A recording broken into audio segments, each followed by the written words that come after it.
juniors. Welcome to your next video lesson. So before we get started, if you haven't taken a break today, go ahead and take a time out, stretch, go for a walk, get a snack, whatever you need to do, but just step away from your computer for a few minutes. Pause the video. I'll be here when you come back. So today's lesson is going to expand on the Venn diagram chart that you started in the last lesson. You've been gathering evidence related to a particular topic. Today, we're going to take that into the next step by identifying themes in the crucible and fences. As you notice in that agenda, I've also included, and I've attached it to this assignment, my video called Understanding Theme, which if you haven't seen that yet, or even if you had, it wouldn't be a bad idea to rewatch that to review, because it's going to go into a lot more detail about theme than I'll be able to do in this video. So you might want to take a few minutes just to watch that as well. For assignments, you don't have any new documents, but you are going to add something new to your Venn diagram chart. So by the 17th, you're going to post your theme statements in your Venn diagram chart, and I'll show you how to do that in this lesson, okay? But just make a note of that. It's going to be something you add to the document that already exists. It's not a new separate assignment, okay? So let's get into our lesson. So if you don't have your Venn diagram chart open, you want to go ahead and open that document up, because that's what we're going to be working with, okay? So go ahead and open that up in just a second.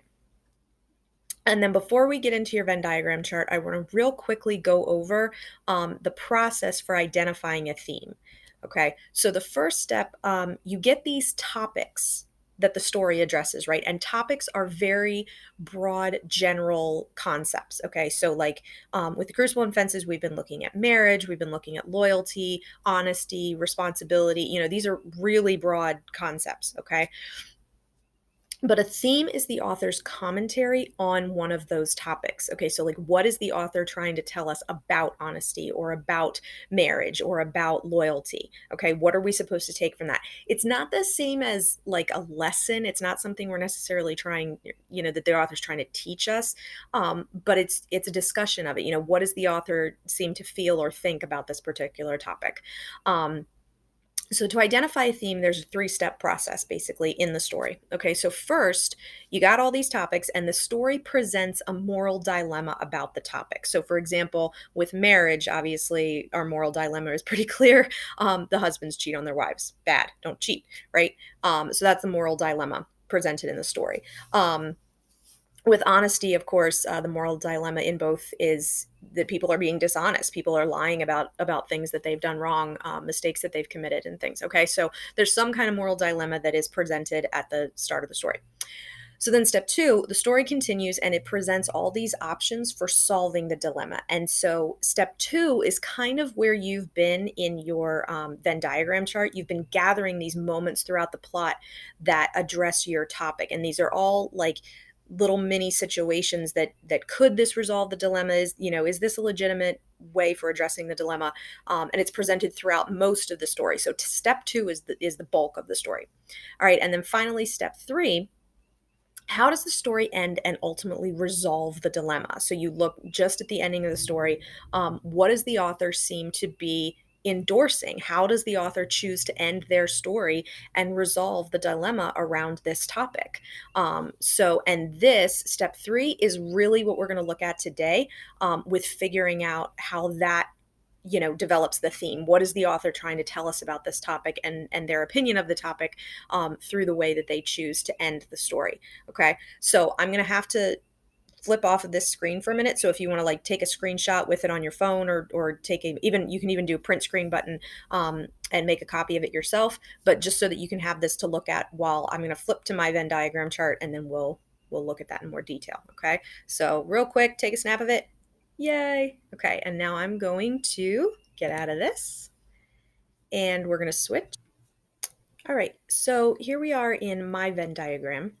Now you've got, the 6 topics here that you've been working with, but I've chosen for my example to look at the topic of forgiveness. I know that it's an option that nobody else is doing for their essay, but that's why I'm using it as an example, okay? So we're going to go through that 3-step process, identify the moral dilemma, look at the points in the story that seem to address the moral dilemma, and then how is the moral dilemma eventually resolved, okay? So forgiveness, what I found, there's a lot in both of these stories that has to do for forgiveness, but I did find that in both stories, forgiveness seemed to revolve around the dilemma of the cheating, the dishonesty of that kind of drove a lot of both John and Troy's actions. Okay. So I want to real quick go through the evidence that I found here in looking at how the author offered options, to address that moral dilemma. So, comparison first, I noticed, of course, both husbands cheat on their wives. They're dishonest with their wives about this. John feels regret for his cheating. He feels terrible. He feels shame and guilt, but he doesn't know how to make it right. He doesn't feel like he can make it right. This makes him angry, and it also makes him really afraid that other people are going to find out what he did. He's really scared about this getting out because he feels so terrible about it. On the other hand, Troy in Fences, he feels no regret and guilt for his cheating. He explains it to Rose, but he doesn't apologize. He doesn't ask for forgiveness, and he says he's not going to give it up. He says he loves, Alberta makes him happy. He loves being with her, and he's going to keep seeing her, and that's got to be okay with Rose, which of course it's not. Okay. So there's our initial dilemmas. Moving on down my little evidence chart. So both wives feel betrayed and angry towards their husbands, understandably so. In the Crucible, there's tension between John and Elizabeth throughout the play. They kind of try to, it's sort of like the elephant in the room, right? They don't want to directly talk about the cheating, but then they don't not talk, it does still come up. They're cold, they're distant with each other, they're clearly frustrated, but they try to just sort of suppress it a lot of the time, which then blows up. But even though John has betrayed Elizabeth, she does remain loyal to him, especially during the trials. She does her best to defend him. She argues that he is a good man, that he is an honest man. So this kind of suggests that maybe she's starting to forgive him. Maybe she's trying to, even though they haven't really talked and had it out, she's trying to make that effort, right? But it's still very difficult for both of them. On the other hand, in Fences, Rose is not willing to forgive Troy. She's not understanding, because he doesn't ask for forgiveness, right? He says he doesn't feel like he did anything wrong. Rose is angry. She, refuses to forgive him. And there's that great quote that I went ahead and recorded because I want to remember to use it, where she tells him, "You're a womanless man now." So basically saying, we're done. That's it. You cheated on me and you're not apologetic for it. Fine, we're finished. Okay. Now, moving along down, I noticed that in both stories, both wives do eventually forgive their husbands in their own way. In the Crucible, though, John begs Elizabeth's forgiveness at the end. He that final climactic scene at the end, he admits, that he feels horrible, what he did was wrong, and he begs her to forgive him, and she does. They finally are able to reconcile, and they really have this very, touching moment together, when she finally forgives him. Um, on the other hand, oh, yeah, okay. So Troy and Rose's marriage, though, is never the same. They live together, but they are basically separated. Rose is very upfront that she doesn't feel obligated to Troy anymore, that, he betrayed her and he's not sorry for it, and so they're done. Their marriage is never the same.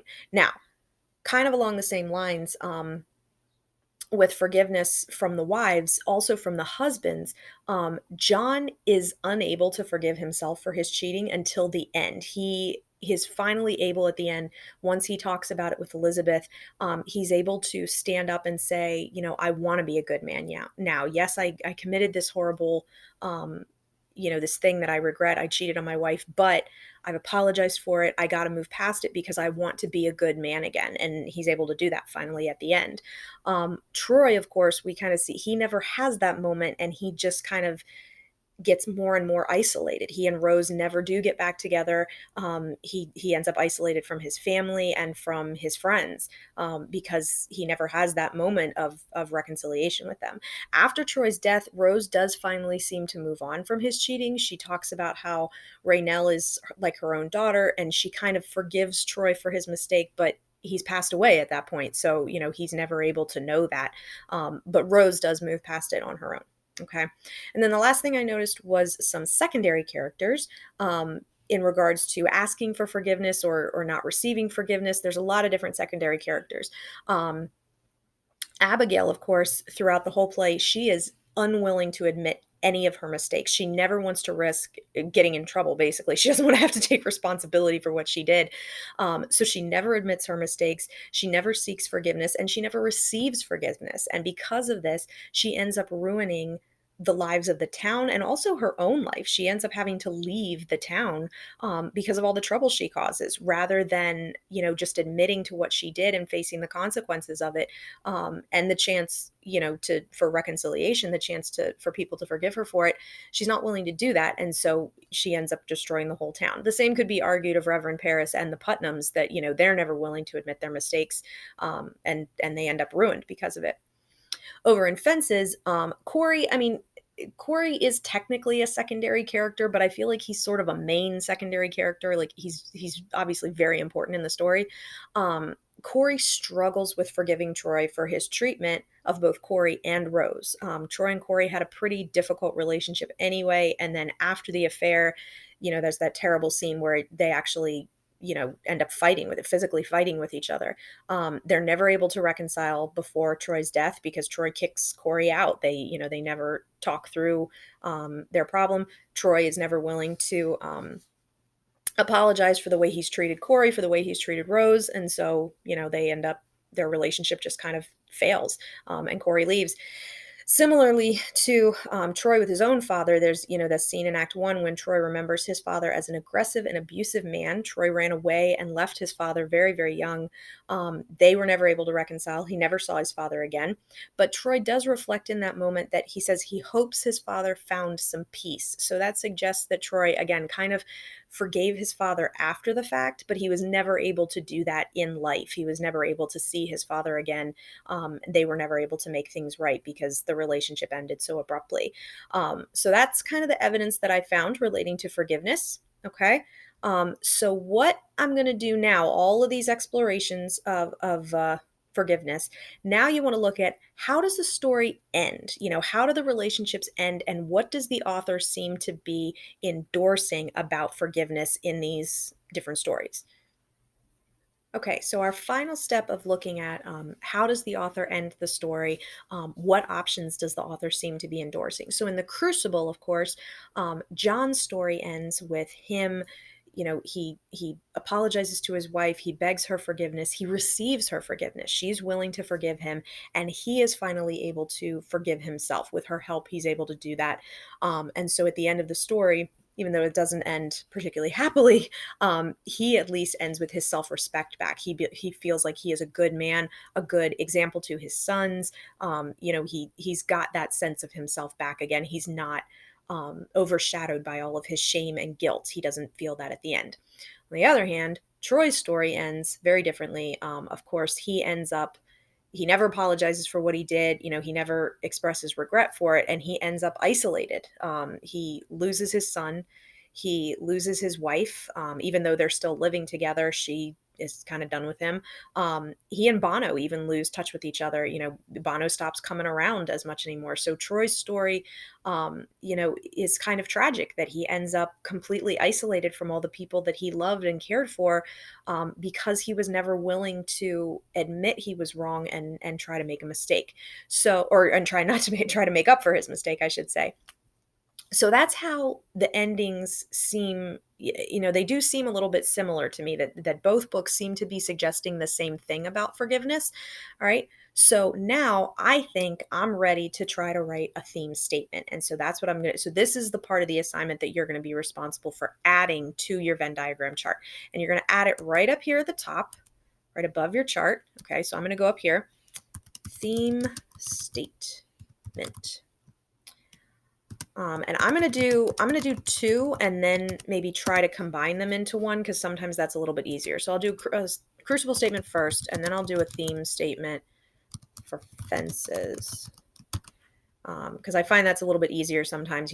Get your ideas out separately, and then you can combine them into one statement. Okay, so in the Crucible, it seems to be suggesting that the character has to be willing to apologize, take responsibility for their mistakes, but that through that they'll be able to achieve or receive forgiveness, and forgive themselves. There's also that element of you have to be willing to forgive yourself. You can't just wallow in guilt forever.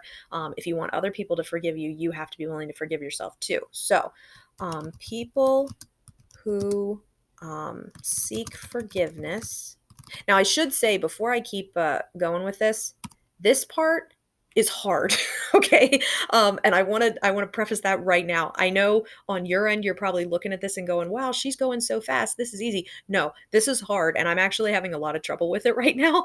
The theme is really tough. It's probably the toughest concept that we're going to, do on our class. So be really patient with yourselves when you get to this part because this is hard. Okay. I'm probably going to have to revise my statement a couple times. So people who seek forgiveness must be willing and humble enough to admit their mistakes, sins. Crucible is kind of a religious book. Nah, we'll say mistakes. To admit their mistakes, um, and ask for forgiveness. If they are willing to do this, they may receive forgiveness from those they love and find the strength. Oh, no, I'm not going to say that. And I want to include something about like that you need to be willing to forgive yourself. And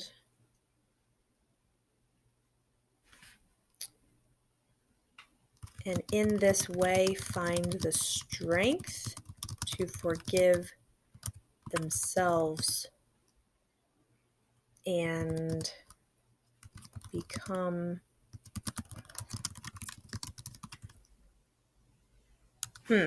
People who seek forgiveness must be willing and humble enough to admit their mistakes and ask for forgiveness. If they are willing to do this, they may receive forgiveness from those they love, and in this way find the strength to forgive themselves and become a better, stronger person. It's not great. I'm not totally happy with it, but I'm going to leave it for right now and just think about it a little bit. I'll do the fences one and then come back and try to revise it. Sometimes that's easier. It's a little bit long. I want to try to shorten it a little. That's a very long statement for a theme. All right. So in fences, I think fences is kind of saying the same thing about forgiveness, just kind of in the opposite way. Like it's showing us, I feel like the Crucible is showing us a character who is willing to seek forgiveness and what happens when he does seek forgiveness. And I feel like fences is showing us a character who isn't willing and what happens as a result of him not being willing to seek forgiveness. So I almost think fences is saying the same thing but like in the opposite way, if that makes sense. So I'm going to say people who are unwilling to admit and apologize for their mistakes that hurt others will end up isolated from those they love.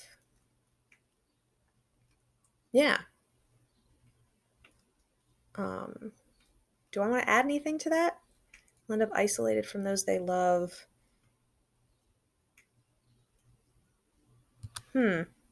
People who are unwilling to admit and apologize for their mistakes that hurt others.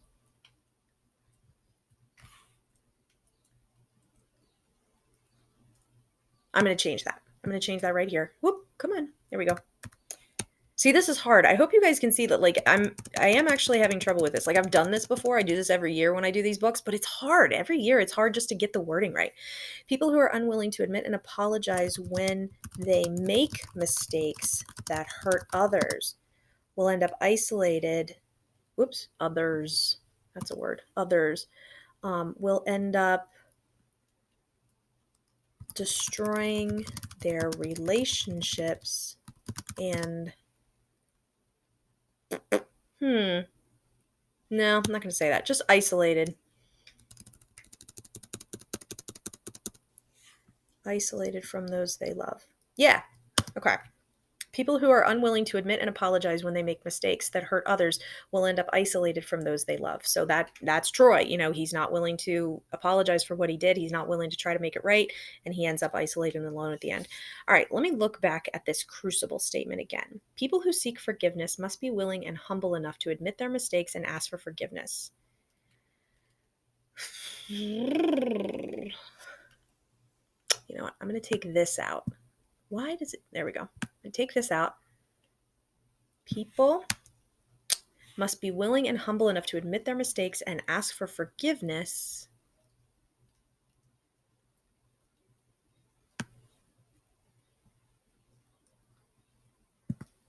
And apologize in order to receive.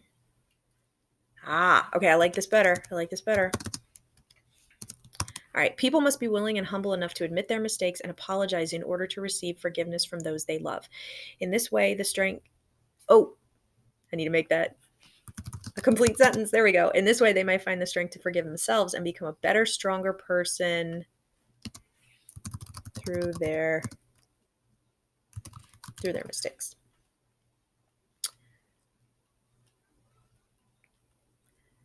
All right, people must be willing and humble enough to admit their mistakes and apologize. You know what? I'm going to add one in here.